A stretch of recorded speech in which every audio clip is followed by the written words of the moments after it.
स्वागत करता हूं। जैसा कि आप सभी लोग जानते ही हैं, बागपत मेडिकल इंस्टीट्यूट आप सभी को प्रोवाइड कराता है एनआईएस के द्वारा चलाए जा रहे कुछ वोकेशनल कोर्सेज जैसे सीसीएच, सीएचडी, सीएटी और डीएनवाईएस। आज हम जो बात करने जा रहे हैं, जैसे आपने थंबनेल पर भी देख लिया होगा, सीसीएच कोर्स के प्रैक्टिकल की फाइल के बारे में, जिसका सब्जेक्ट कोड है 450। ठीक है, 450 सब्जेक्ट कोड के बारे में हम बात करने जा रहे हैं। ये फाइल जो बनेगी आपकी, ये फाइल बनेगी आपकी मई और अप्रैल में होने जा रहे एग्जाम के लिए भी, और अक्टूबर 2023 में होने जा रहे हैं एग्जाम के लिए भी। दोनों के लिए पर्टिकुलर फाइल, प्रैक्टिकल की फाइल सेम बननी है, तो आप एज इट इज कॉपी करते रहिए और फाइल बनाते रहिए। तो चलिए ज्यादा समय व्यर्थ न करते हुए आइए स्टार्ट करते हैं अपनी वीडियो को। जैसे कि हम आप जानते ही हैं, इसमें कुछ खंड, ये सभी क्वेश्चन आपके पास पहले ही जा चुके हैं। क्वेश्चन पेपर, प्रैक्टिकल की फाइल क्वेश्चन पेपर आपके पास जा चुकी है। अब आपको करना क्या है, सिर्फ अपनी फाइल को उठाना है, क्वेश्चन पीडीएफ को उठाना है।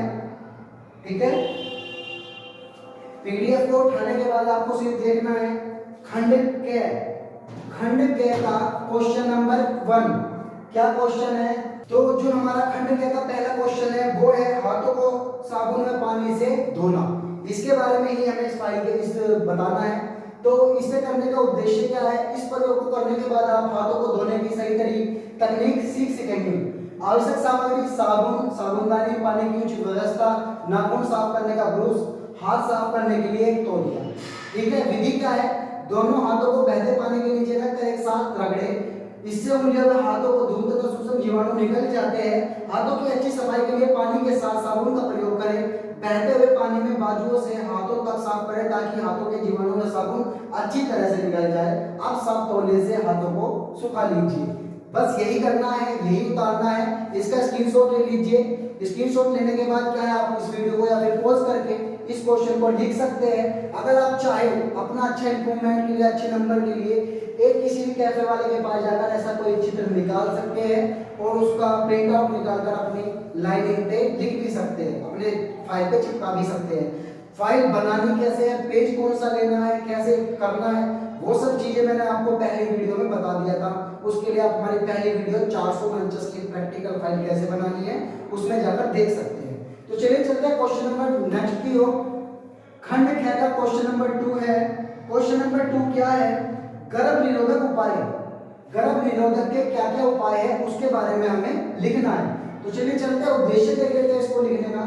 इस अभ्यास को करने के पश्चात आप विभिन्न गर्भ निरोधकों की पहचान कर सकेंगे व उनके प्रयोग तथा महत्व के बारे में समझ सकेंगे। आवश्यक सामग्री सभी उपलब्ध गर्भ निरोधकों के नमूने, जनन तंत्र, पुरुष और महिला के मॉडल चार्ट, पोस्टर। विधि, विभिन्न गर्भ निरोधकों की पहचान करें। दूसरा, उनके महत्व और उपयोगिता के बारे में चर्चा करें। नंबर 3, विभिन्न गर्भ निरोधक के चित्र बनाएं, इनके प्रयोग को समझाएं तथा बताएं कि इन्हें कहां और कैसे प्रयोग करना है। मॉडलों की सहायता से स्थायी पद्धति के बारे में भी बताएं। वही आप ऐसा चित्र भी लगा सकते हैं। इसका स्क्रीनशॉट ले लीजिए ताकि मैं क्वेश्चन को आगे की ओर बढ़ा सकूं। चलिए चलते हैं क्वेश्चन को आगे की ओर लेकर। खंड ख का क्वेश्चन नंबर 3। खंड ख का क्वेश्चन नंबर 3, धीरे धीरे से मां का दूध छुड़ाना। क्वेश्चन है आपका, धीरे धीरे मां का दूध छुड़ाना। इसके बारे में हम जानेंगे क्या है, उद्देश्य क्या है। इस अभ्यास को करने के पश्चात आप शिशु के लिए मां का दूध छुड़ाने की प्रक्रिया को समझा सकेंगे। आवश्यक सामग्री खाद्य पदार्थों के नमूने जिन्हें पूरक भोजन के रूप में प्रयोग किया जाता है। दूध छुड़ाने के लिए पूरक भोजन का चार्ट, पोस्टर, चित्र आदि। विधि, मां को सलाह देगी कम से कम आरंभिक 6 महीने के लिए शिशु को अत्यधिक मात्रा में अपना दूध पिलाए। 6 माह की आयु होने के बाद शिशु को मां के दूध के अतिरिक्त अन्य भोजन भी दे। नंबर 2, जब तक संभव हो शिशु को स्तनपान कराते रहे। 3, पूरक भोजन जैसे मसला हुआ केला, मसला हुआ आलू, सूजी की खीर, सब्जियों का सूप, दाल का पानी, खिचड़ी देना आरंभ कर दे।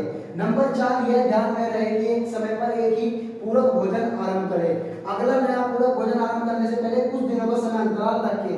नंबर 6, कुछ दिनों के अंतराल के पश्चात ही नया पूरक भोजन आरंभ करें। आप इस चीज का स्क्रीनशॉट ले लीजिए ताकि मैं क्वेश्चन को आगे की ओर लेकर चल सकूं। चलिए चलते हैं क्वेश्चन को आगे की ओर लेकर। खंड ख का क्वेश्चन नंबर 2।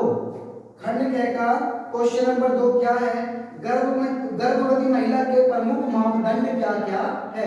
गर्भवती महिला के प्रमुख मापदंड क्या क्या है, आइए चलिए देखते हैं। उद्देश्य, इस अभ्यास को करने के बाद आप गर्भवती महिला के प्रमुख मापदंड मापदंडों को माप सकेंगे। आवश्यक सामग्री, नापने का फीता, वजन मापने की मशीन, रक्तचाप मशीन, स्टेथोस्कोप तथा रिपोर्ट को लिखने के लिए एक पेपर और पेंसिल भी चाहिए होगी। स्क्रीनशॉट लीजिए, पूरा पढ़ा हुआ टाइम लगेगा, आपको पढ़ना है पढ़ लीजिए, वीडियो को पॉज कर लीजिए या स्क्रीनशॉट ले लीजिए और अपनी फाइल में एज इट इज लिख दीजिएगा। चलिए चलते हैं क्वेश्चन नंबर 3 की ओर, नेक्स्ट क्वेश्चन की ओर। खंड से यानी कि तीसरा खंड आ चुका है, क्वेश्चन नंबर 2 हमने लिया है। क्वेश्चन नंबर 2 क्या है खंड से का, देखते हैं। भोजन समूह तथा उसके पोषक तत्व, भोजन समूह और उसके पोषक तत्व। तो इसका उद्देश्य क्या है? इस अभ्यास को करने के बाद आप विभिन्न भोजनों को समझने में सक्षम होंगे। आवश्यक सामग्री, 5 भोजन समूह प्रणाली, विभिन्न खाद्य पदार्थों में विद्यमान समूह तथा पोषक तत्वों के पोस्टर। अब आपको क्या है, एक पेपर पर जो आप फाइल बना रहे हो उसके पेपर पर आपको एक चार्ट बनाना है, एक टेबल बनानी है। टेबल में क्रम संख्या, 5 भोजक समूह, भोजन, प्रमुख पोषक तत्व ऐसे लिखना है।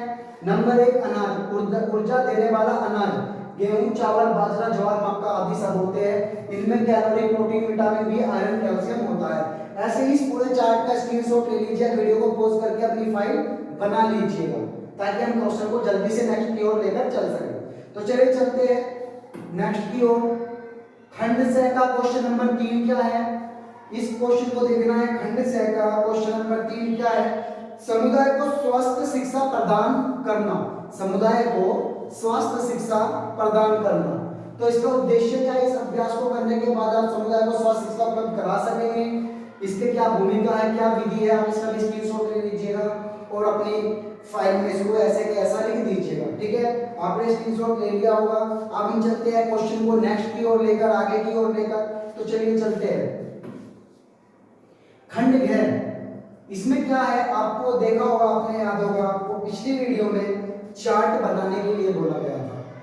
यहाँ पर इसमें चार्ट बनाने के लिए नहीं बोला गया है। इसमें आपके 2 क्वेश्चन दिए गए हैं खंड घेर में। अपने क्षेत्र का नक्शा तैयार करें या फिर वस्तु और परियोजनाओं की कार्य सूची बनाएं। ठीक है, आपको मानचित्र तैयार करना है अपनी उस फाइल में ही जो बना रहे हो आप, उसे बनाने की पहले लिखना भी है और एक व्हाइट पेपर पर, अगर व्हाइट मैंने कहा था जैसे पिछली वीडियो में एक तरफ लाइनिंग और एक तरफ अगर ब्लैक पेपर यूज कर रहे हो तो लिखना इस साइड और पीछे की साइड आपको नक्शा बनाना है। ठीक है, उद्देश्य क्या है? इस अभ्यास को करने के बाद आप अपने परिवार और समुदाय तथा संसाधनों का पता लगाने के लिए अपने क्षेत्र का नक्शा मानचित्र तैयार कर सकेंगे। आवश्यक सामग्री, चार्ट पेपर या ग्राफ पेपर, पेंसिल, रबड़, स्केल, इंची आदि। इंची टेप तो चाहिए नहीं, ये लिख लेना। इसके बाद ये विधि है, विधि कैसे कैसे नक्शा तैयार करा जाता है। ठीक है, अब करना क्या है, ये लिखने के बाद आपको व्हाइट पेपर की ओर जाकर आपको अपने नक्शे का एक मोटा मोटा, अपने क्षेत्र का एक मोटा मोटा नक्शा बनाना है कि उस स्थान पर ये चीजें हैं, उसमें क्या क्या चीजें मेंशन करनी है। हालांकि इसमें दिख दिया गया है बट फिर भी बता देता हूँ। मेन चीजें जो मेन चौराहा होता है, सामुदायिक भवन होता है, सरकारी अस्पताल होता है, स्कूल कॉलेज होते हैं, मंदिर होता है, मस्जिद होती है और ऐसी कोई मोस्ट इम्पोर्टेंट चीजों जो आसानी से ढूंढी जा सके, उन चीजों का आपको पॉइंट लगाकर बताना है कि इस एरिया में हमारे ये डिस्ट्रिक्ट का, शहर का नहीं, अपने क्षेत्र का, अपने आसपास का मोटा मोटा नक्शा आपको बनाना है। ठीक है, यहाँ पर आपका क्वेश्चन खत्म हो जाते हैं। ये फाइल 450 की आपकी यहाँ पर खत्म हो जाती है। जल्दी मिलेंगे नेक्स्ट वीडियो में, जब तक के लिए